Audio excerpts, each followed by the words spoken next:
Canary by Cloud 9 and 3/4. Chapter 7. More than what meets the eye. President Mike wouldn't be ashamed to admit that he was glad he didn't have to go on patrol that evening, nor did he have to attend to his radio show, because yes, Aizawa was wrong. He did have backup plans for when his hero life took priority over his various other jobs.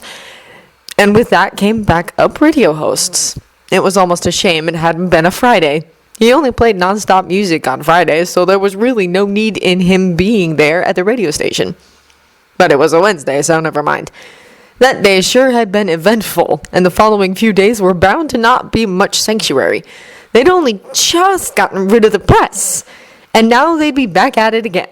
It was like the media were flies, and their fly spray wasn't as effective as the packet said it was. This was one of the reasons he chose to stay behind at UA's main campus after school was ended early. The longer he could postpone leaving and having to run into the hordes of reporters, the better. Another reason was so that he could have something to do whilst he waited for the hospital to give him the all clear to check up on his friend Aizawa. It had been rather distressing seeing his old school friend so bloodied and bruised like that. Anyway, someone had to sweep the school to make sure everyone had gone home before the police could start their investigations. There were only a few third years lagging behind anyway, taking advantage of the chaos to spend some extra time with the school's resources before the day was up.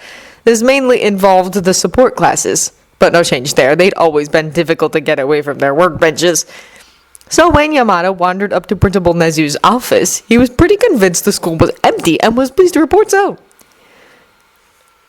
"Good evening, President Mike," Nezu chimed happily as Yamada entered the office.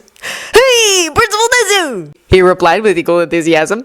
"Just to give you a heads up, the school seems clear from top to bottom if you want to let the police do whatever they need to do." Yes. Did you check the entire school?" Yamada hesitated. "Did I miss someone?" he guessed. He checked everywhere he could have thought of where a student might have been.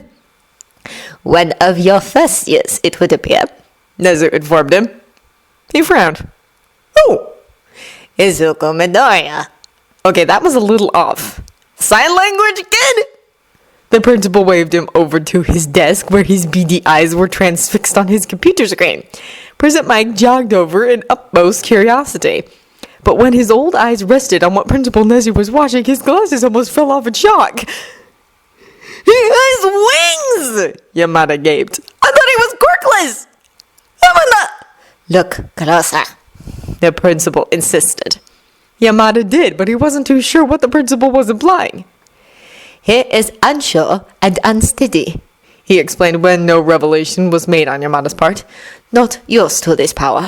This is why I have reason to believe that the boy has only just realized he has a quirk at all." "That's impossible!" Yamada insisted. "You get a quirk at like 4, and that's it!" "Midoriya's quirk appears to be rather peculiar," Nezu continued.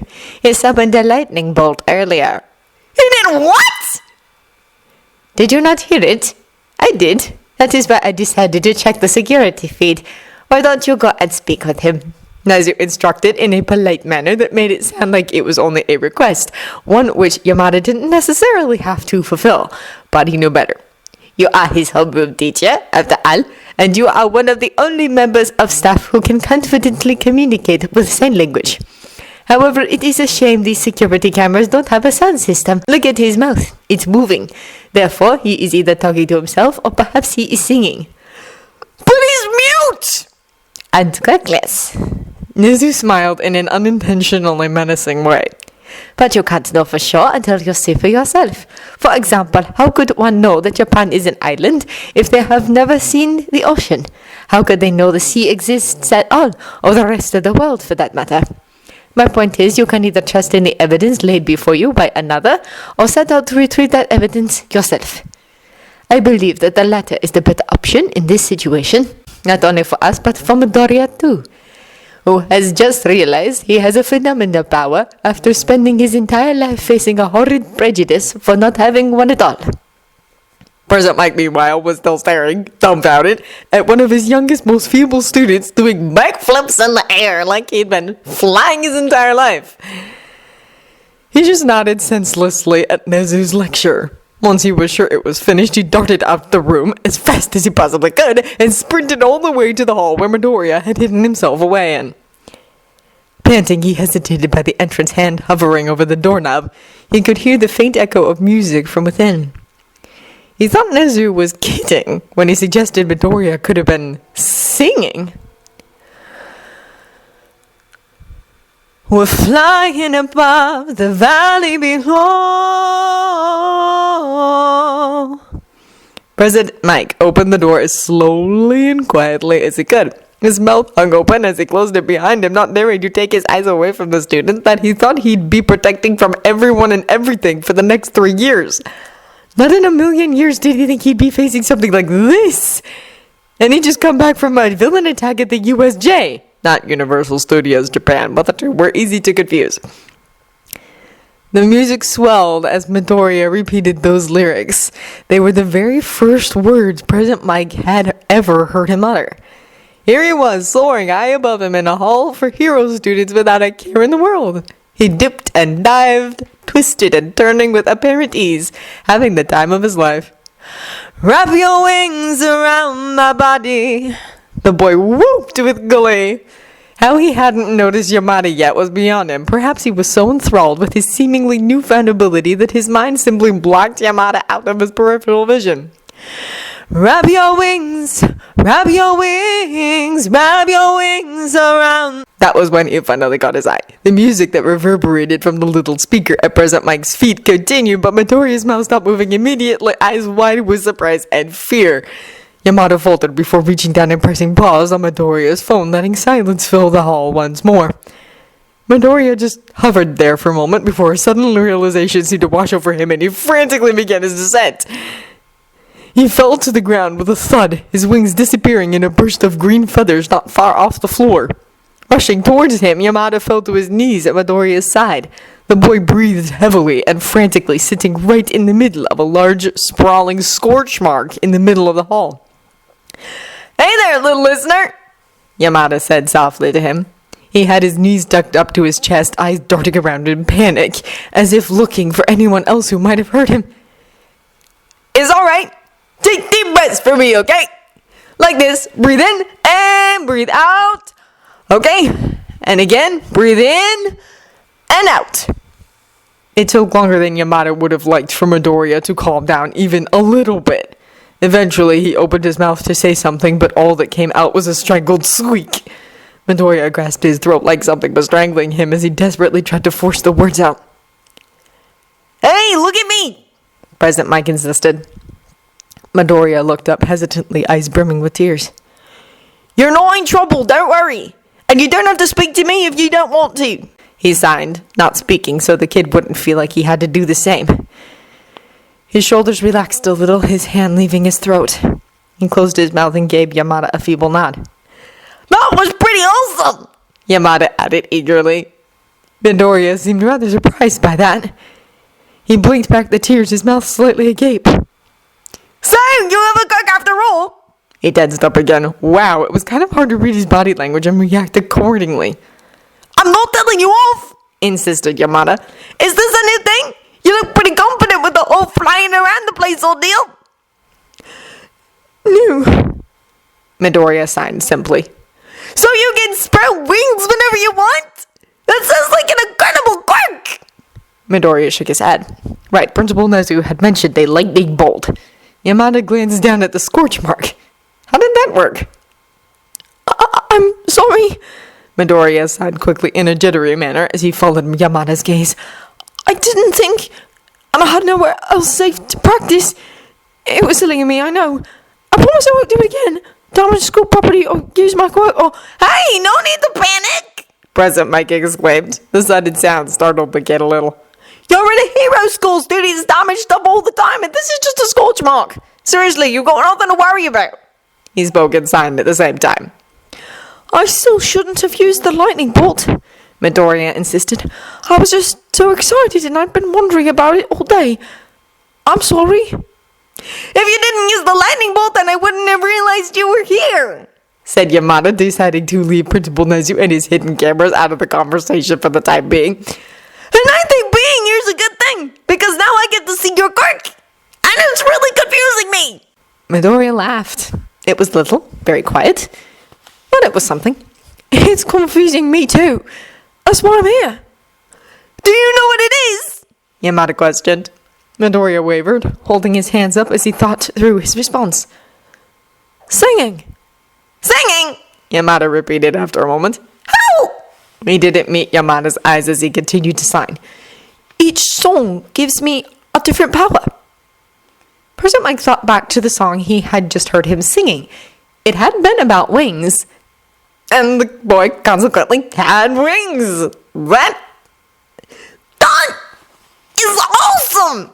It didn't even flinch at the raised volume this time. You really think so? Heck yeah!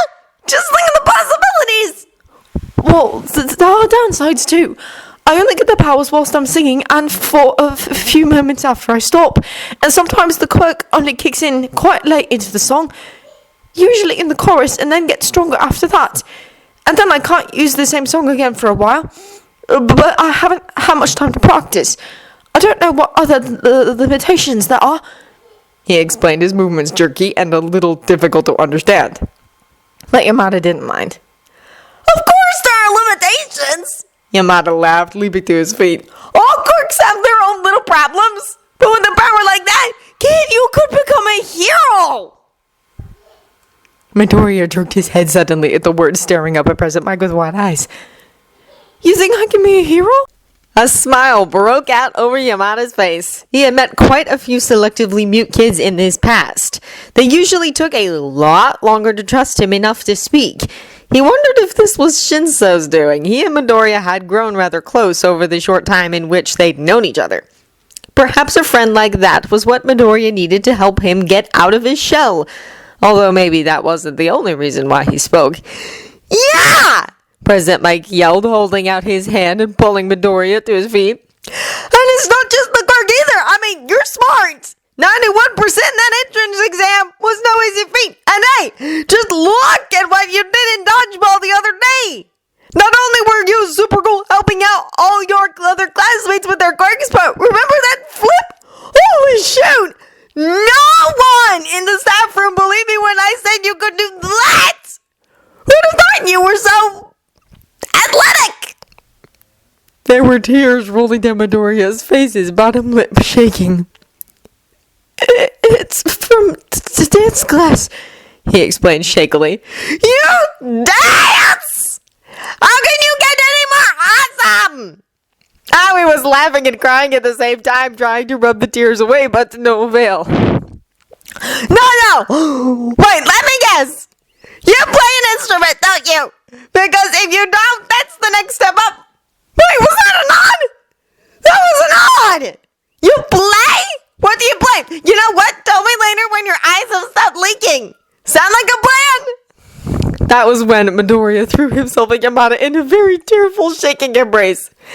Careful of their shoulder spikes! Yamada warned Midoriya as he hugged him back. They stood like that for a while, as President Mike waited patiently for Midoriya's tears to run out. They did calm down a little, but Yamada started to suspect his supply was never ending. Did you ever want to be a hero, little listener? President Mike frowned as he pondered Midoriya's dramatic response to such simple words. Midoriya pulled away and nodded tentatively. Well, he started, thinking hard about what to do next. The sports festival is coming up. If they're still going through with it after the USJ attack thing, I think they will. Principal Nessie thought it would be a good way of showing the world that we at UA are standing tall. Anyway, if someone from General Studies shows enough promise, we can consider transferring them to the hero course later in the year. Midoriya rubbed away the last of his tears. His face lit up for a moment before he turned away and fiddled nervously with his fingers. But then I'd have to use my quirk in front of everybody. Well, yeah, you need to if you want to be a hero, but wait. Oh! Is it because of the singing? He nodded. President Mike pouted, his arms crossed. That sure was a tricky one. How could the mute kid with a voice quirk possibly learn how to use it? Well, from what I've heard so far, your singing is about as awesome as everything else you seem to do. He proclaimed. Midoriya gave him a weak smile.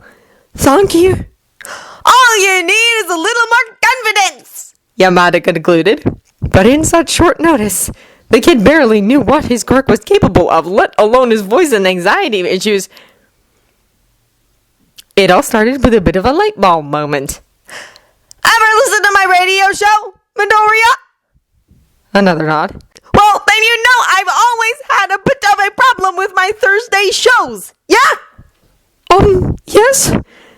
Everything else is all thought out. Guests in on certain days, music on Fridays, you know. Every day has its specific schedule, except Thursdays. Which changes every week, Midoriya finished. Exactly! What President Mike said with a click of his fingers. So, you have problems when talking to most people face to face, yeah? Well, what about over the radio? Midoriya's eyes widened. You... What? Tomorrow's Thursday, He continued to explain. if you come with me after school, I can take you to the radio station and you can be a guest. How does that sound? Terrifying! He gaped. President Mike laughed. But it would improve your confidence.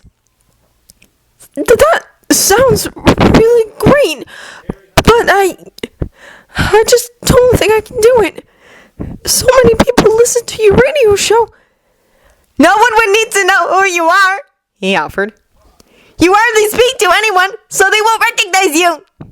He started kicking at the scorch mark beneath his feet, avoiding Yamada's gaze again. Look, Midoriya, He sighed, crouching down to look up at him. you're a great kid with an incredible mind and an incredible power. I want to help you. You can be a hero. All you need to do is make this one brave step, and you're on your way. And if you really can't do it, then you can back out. There's no pressure. He looked into his eyes again before reaching up behind him to rub the place where his wings had been. There was no hole in his shirt. It was such an amazing ability. He could do so much good with it. All he needed to do was say, "Okay." President Mike blinked. Okay, you'll give it a go. Midoriya clenched his hands into fists, took a deep breath, and nodded surely. Yeah! His teacher cried, leaping up excitedly. Good on you, Songbird. Songbird? Well, you need a code name, fledgling hero. Got a different one? Midoriya hesitated. That was when he thought back to something Shinso had said not long ago. You don't have to pressurize yourself to speak. I can keep translating for you at school if you want. And Cockatoo can too. Cockatoo? President Mike, obviously. And then his mind drifted to that passage about little birds singing in the depths of coal mines so long ago. Little heroes that kept singing until the very end. You'll be Cockatoo, Midoriya started timidly. President Mike howled with laughter. Is it because of the hair? That's brilliant. I love it. But what about you?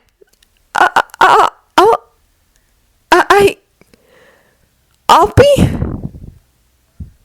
Canary.